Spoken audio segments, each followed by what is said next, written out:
नमस्कार, फाइटर समाचार में आपका स्वागत है। पेश आज 25 मई दोपहर 3 बजे राजस्थान की खास खबरें। श्रीगंगानगर जिले में एसीबी ने रिश्वत लेते हुए सरपंच को गिरफ्तार किया है। यह कार्रवाई हनुमानगढ़ एसीबी द्वारा गंगानगर के मोकलसर गांव में की गई।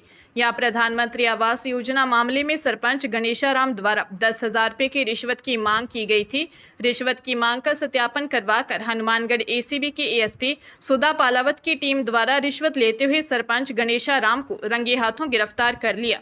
यह कार्रवाई डीआईजी राजेश सिंह के निर्देशन में हुई। गौरतलब है कि श्रीगंगानगर में एसीबी काफी महीनों से खामोश है। शायद उनकी नज़र में यहां भ्रष्टाचारी नहीं है, लेकिन हनुमानगढ़ एसीबी ने कार्रवाई करके बता दिया है कि यहां भ्रष्टाचार अधिकारियों के साथ साथ नेताओं में भी फैला है। बल्लेबाज शुभमन गिल भारतीय टेस्ट टीम के नए कप्तान बनाए गए हैं। ऋषभ पंत उप कप्तान चुने गए हैं। बीसीसीआई ने मुंबई में हुई मीटिंग में इसका ऐलान किया। साथ ही इंग्लैंड दौरे के लिए टीम की घोषणा भी की। 20 जून से शुरू हो रहे इंग्लैंड दौरे में भारत को 5 टेस्ट खेलने हैं। भारतीय टीम में कप्तान शुभमन गिल, विकेट कीपर उप कप्तान ऋषभ पंत, यशस्वी जायसवाल, केएल राहुल, साई सुदर्शन, अभिमन्यु ईश्वरन, करुण नायर, नीतीश रेड्डी, रविंद्र जडेजा, ध्रुव जुरैल, वाशिंगटन सुंदर, शार्दुल ठाकुर, जसप्रीत बुमराह, मोहम्मद सिराज, प्रसिद्ध कृष्णा, आकाशदीप, अर्शदीप सिंह और कुलदीप यादव चुने गए हैं।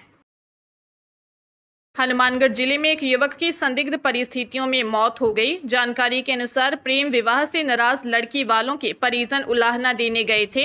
इस दौरान दोनों का झगड़ा हो गया। घटना संगरिया थाना क्षेत्र के ढाबा गांव की है। संगरिया थाना प्रभारी तेजवंत सिंह बराड़ ने जानकारी देते हुए बताया कि ढाबा गांव में युवक ने प्रेम विवाह किया था। इस बात से नाराज लड़की वाले लड़के के घर उलाहना देने गए थे, जहां बात बिगड़ गई और दोनों पक्षों में झगड़ा हो गया। इस दौरान घायल हुए ढाबा गांव निवासी मंगा सिंह की अस्पताल में इलाज के दौरान मौत हो गई।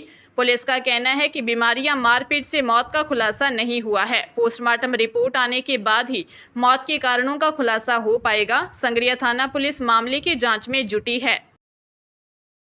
पूर्ववर्ती कांग्रेस सरकार ने प्रदेश के शहरी निकायों में 1101 पदों पर हुई भर्ती की जांच तेज हो गई है। राज्य सरकार ने निकायों को हिदायत दी है कि वे 3 दिन में तथ्यात्मक रिपोर्ट भेज दें, नहीं तो एक्शन के लिए तैयार रहें। बता दें कि कांग्रेस सरकार के समय कनिष्ठ अभियंता, सहायक नगर नियोजक, वरिष्ठ प्रारूपकार, अग्निशमन अधिकारी, वाहन चालक, फायरमैन के पद पर भर्ती की गई थी।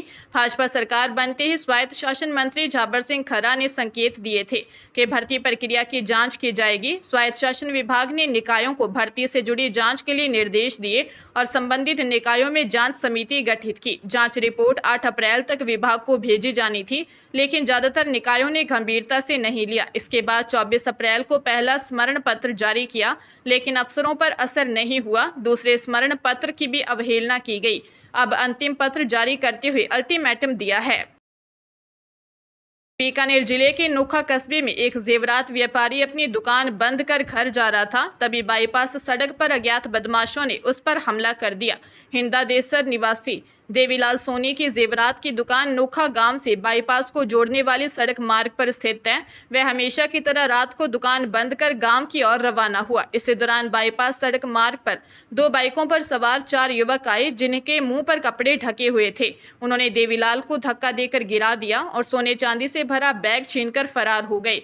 बैग में 35 ग्राम सोना और 2.5 किलो चांदी के जेवरात थे, जिनकी कीमत लगभग 8 से 10 लाख रुपए बताई जा रही है। सूचना पर नोखा थाना पुलिस मौके पर पहुंची और अज्ञात लुटेरों की तलाश शुरू कर दी है। पुलिस ने सीसीटीवी फुटेज के आधार पर जांच प्रारंभ की है।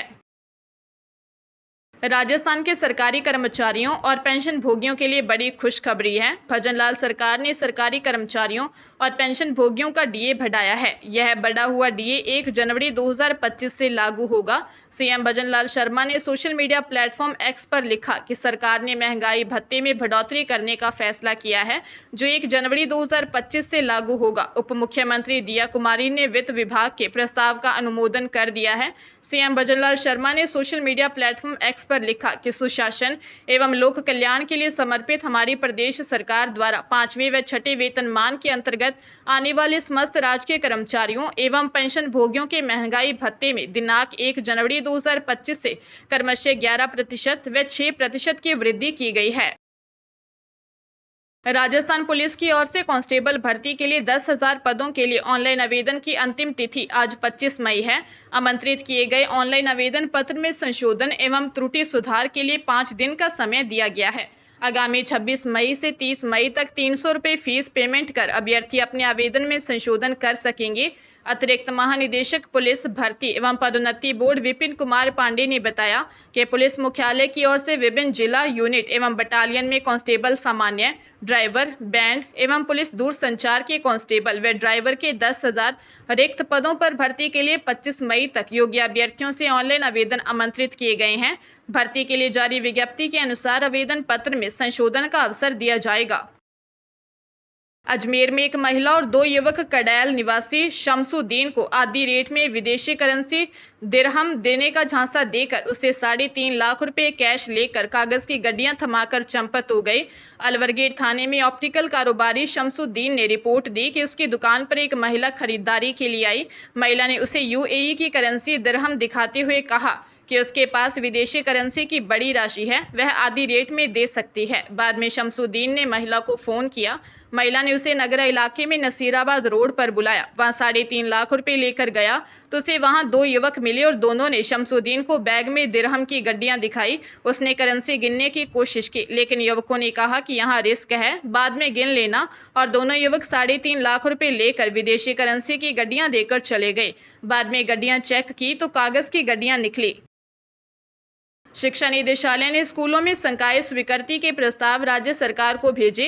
राज्य के महात्मा गांधी इंग्लिश मीडियम स्कूलों में प्रवेश के लिए ऑनलाइन आवेदन की प्रक्रिया 7 मई से शुरू कर दी गई है, लेकिन प्रदेश में लगभग 970 इंग्लिश स्कूलों में 11वीं कक्षा के प्रवेश की प्रक्रिया संकाय स्वीकृति के बाद शुरू की जाएगी। दरअसल राज्य सरकार की ओर से शिक्षा सत्र 2021-22 में शुरू किए गए इन स्कूलों में नई शिक्षा सत्र 2025-26 से 11वीं कक्षा शुरू होगी।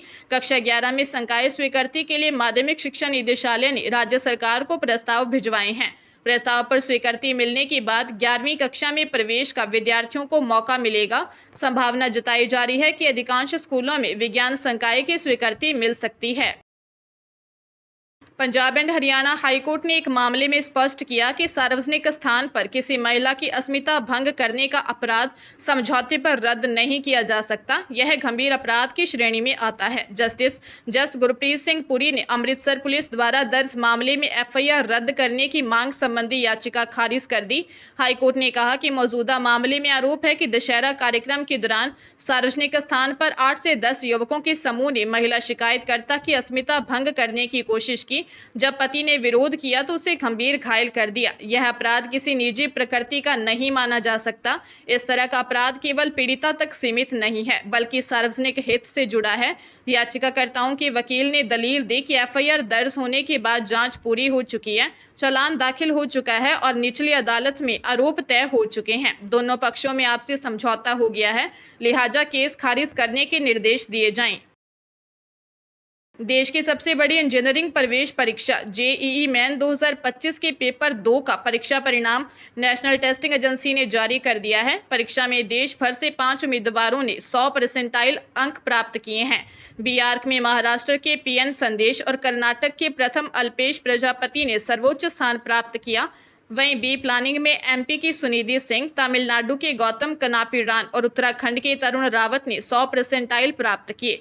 बी प्लानिंग में 100% पाने वाली सुनिधि सिंह एकमात्र महिला उम्मीदवार हैं, जबकि बी आर्क में महाराष्ट्र की सुनिधि गर्ल्स टॉपर रही, जिन्होंने 99.99% प्राप्त किए। इन नतीजों के आधार पर कैंडिडेट्स को देश के प्रमुख राष्ट्रीय संस्थानों में प्रवेश मिलेगा।